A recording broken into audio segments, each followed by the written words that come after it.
This is Gil. Welcome back to Flaming Tomato Aviation. Due to unforeseen circumstances, i.e. a nice SIGMET in our area for convective weather, which my CFI and I both agreed is not the most conducive to practicing pattern work and takeoffs in, we're not flying today. So, changing gears a little bit, let's go over the stuff that I use on a daily basis, whether I'm at home studying or I'm in the cockpit learning to fly.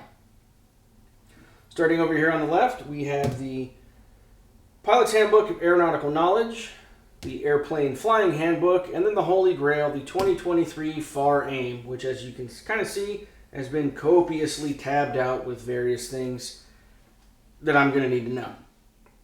And then we have a nice stack of flashcards. I use that to drill and quiz myself when I need to.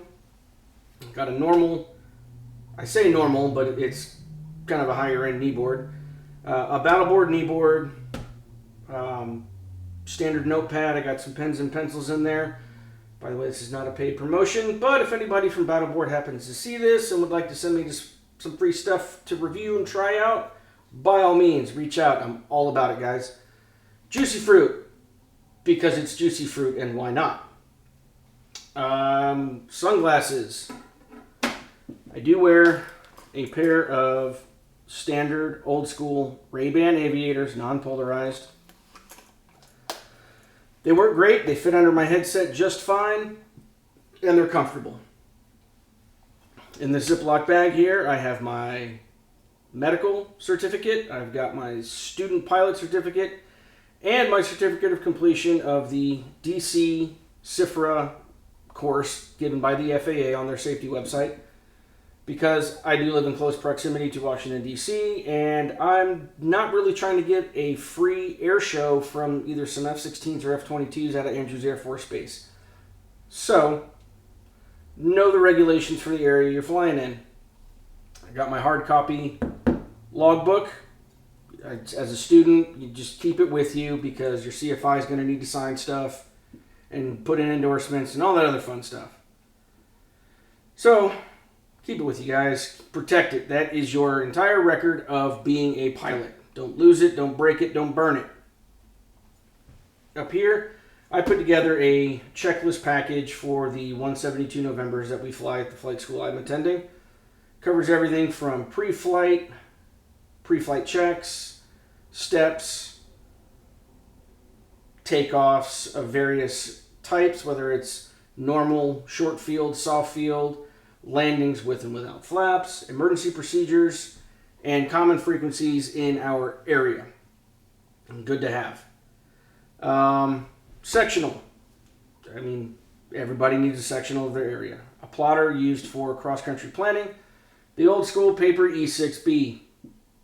Learn the fundamentals before you go on to all the fancy stuff. And then, of course, I got the fancy stuff right next to it. The ASA CX3 digital flight computer, because I was a Marine for 14 years and some change, and math hard, numbers hurt head. All right, moving on. That being said, I do have an electronic flight bag. I utilize the Apple iPad Mini 6th generation with 4Flight, and the case I have on this is the Pivot. Which one is this? It doesn't say, but I want to say it's the Pivot T21. Nice case. I want to say it's Aviation Academy is the YouTube channel name.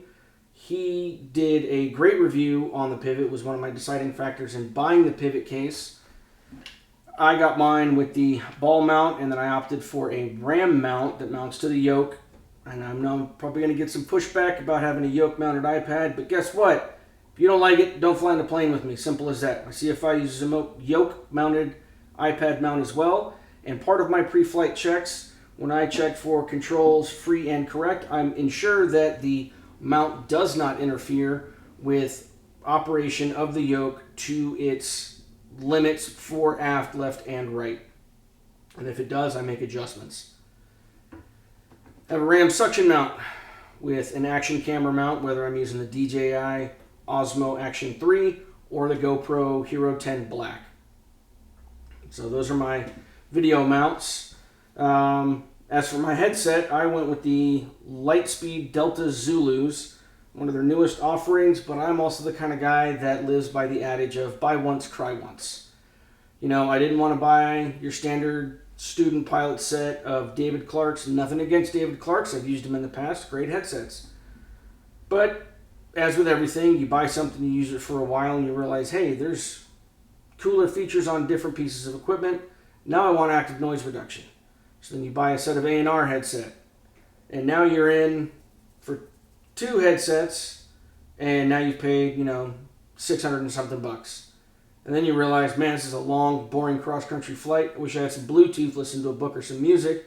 So now you buy one that's got Bluetooth in it. So now you got 3 headsets, and you spent like 1,300 bucks. And then you realize, wow, you know what? I'm getting kind of old. Safety is becoming a bigger thing with me now. It'd be really cool if I had a built-in CO monitor. So now you've got 4 headsets, and you've probably spent $2,200-$2,300. Whereas, you know, I just bought the Delta Zulus right out the gate, and I've got Bluetooth, active noise reduction, and a built-in CO monitor. All right, cool. Folded papers over here. One is a procedures checklist, just because it never hurts to go over procedures. Rote memory is a thing, but if you don't look at it, you're going to forget it. And the flight bag itself. It's old, it smells weird, it's nylon. The Army issued it to my late father somewhere in the late 80s, I believe. It worked for him in Desert Storm, Bosnia, Kosovo, Iraq, and Afghanistan. All right, cool. I think it'll do just fine sitting in the back seat of a Cessna on a training flight. Now, the wings that are on here, they are a set of my father's U.S. Army Master Aviator wings. It was a dream of mine as a kid growing up that I would get to fly with my father in the cockpit, whether I was the pilot in command and he was my second, or vice versa. But life happens, and that's not going to happen for me. So that's why I have his wings pinned to my flight bag, just so that he can fly with me in spirit. If you have any questions about any of the gear that I use to fly or study with on a daily basis, please drop a comment below. Let me know. I'd love to hear from you guys.